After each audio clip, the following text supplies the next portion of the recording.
Сәлеметсіздер ме балалар? Ана тілі пәні 1 сынып 67 сабақ. Сабақтың тақырыбы мазмұндама, қамқорлық. Қамқорлық. Құмырсқа далаға шықты. Жемістер де піскен. Дәл қасында әдемі көбелектер ұшып қонып жүр. Кенет бір көбелек өрмекші торына түсіп қалды. Құмырсқа оны аяп кетті.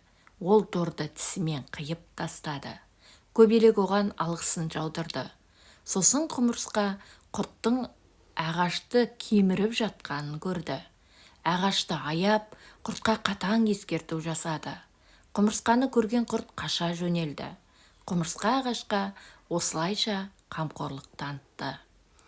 Міне балалар, осы мәтінді оқып шықтық, осы мәтінді түсінгенімізді жазамыз. Яғни бұл мазмұндама деп аталады. Мазмұндаманың жоспары: құмырсқаның көбелектерді көруі, көбелектің өрмекші торына түсіп қалуы, құмырсқаның көбелекті құтқаруы, құмырсқаның құртқа ескерту жасауы деген бөлім бойынша жазып шығасыздар. Қазақ ертегілерінен үзінді оқу. Оқымысты мен құмырсқа ертегісінен үзінді тыңдаңыздар балалар.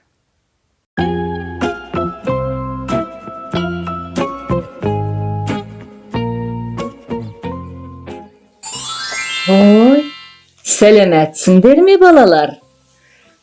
Қалай, іштерің пысты ма? Ендеше Салтанат апаларыңның ертегілерін тыңдаңдар. Мен сендерге қазір құмырсқа туралы ертегі айтып берейін. Баяғы өткен заманда бір ғұлама өмір сүріпті. Оның ақылдылығы соншалықты, ол жан-жануарлардың тілін біледі екен. Бір күні орманның ішінде келе жатса, құмырсқаның илеуіне тап болады. Әрі-бері қараса, илеудің ішінде құмырсқалар жұмысын істеп жүр екен.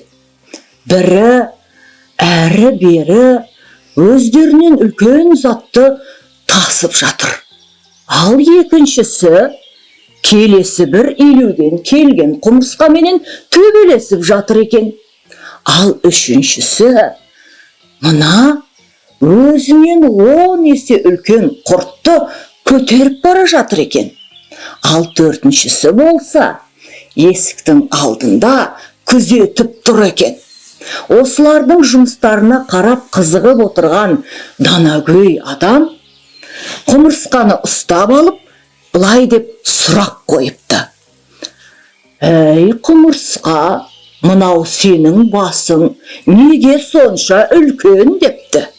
Сонда құмырсқа оған: менің басым үлкендігі соншалық, ақылым көп, сондықтан да басым үлкен деп жауап беріпті.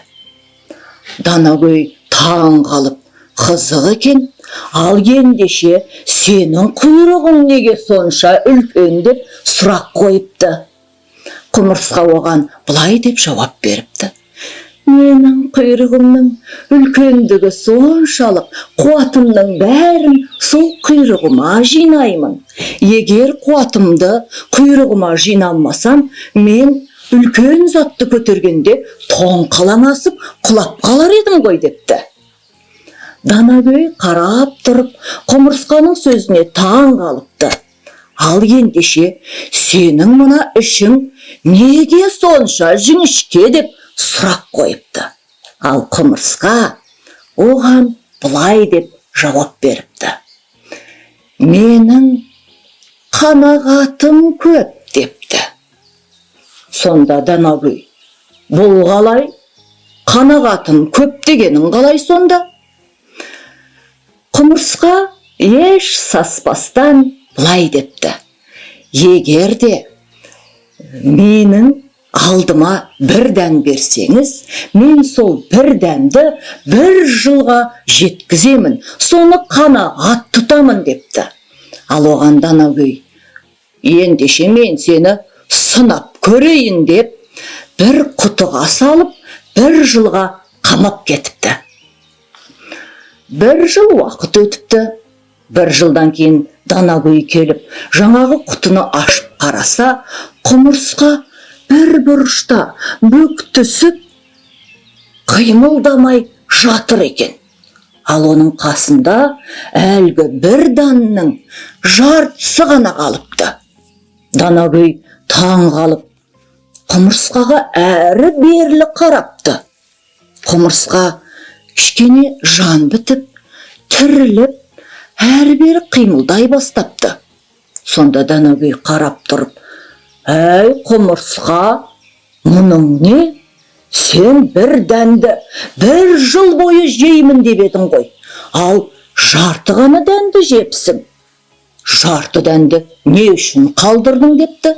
Сонда құмырсқа айтыпты, «Мен бір дәнді жарты жылға, 1 жылға жеткізіп, жарты дәнін ғана жедім» депті. «Ал жарты дәнін болашаққа қалдырып қойдым» депті. «Егер де сен мені ұмытып, мына қораптың ішінде қалдырып қойсаң, болашақта мен осы дәнді жеп, әрі қарай өмір сүруім керек. Сон ойладым» депті. Сонда Данагөй таң қалып, «Бұл қалай? Ал егер де мен мына қорапты ашуға ұмытып кетіп, саған көмегімді тигізбесем, осы бір жарты дәнді қанша уақытқа жеткізер едің?» деп сұрақ қойыпты. Құмырсқа еш ойланбастан, «Мен бұл дәнді тағы да бір 2-3 жылға жеткізер едім» депті. Сонда қалай десе, «Бұл менің қанағатым, бұл менің шүкіршілігім, бұл менің осы дәнге қанағат тұтуым» деп жауап берген екен. Мінекей балалар, қанағат деген осы екен.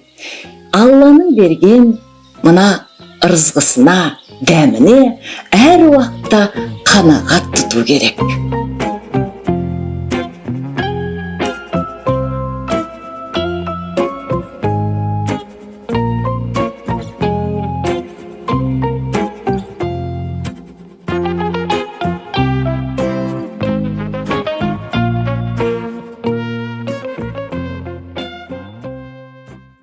Бес саусақ арқылы кері байланыс. Бас бармақ басты мәселе.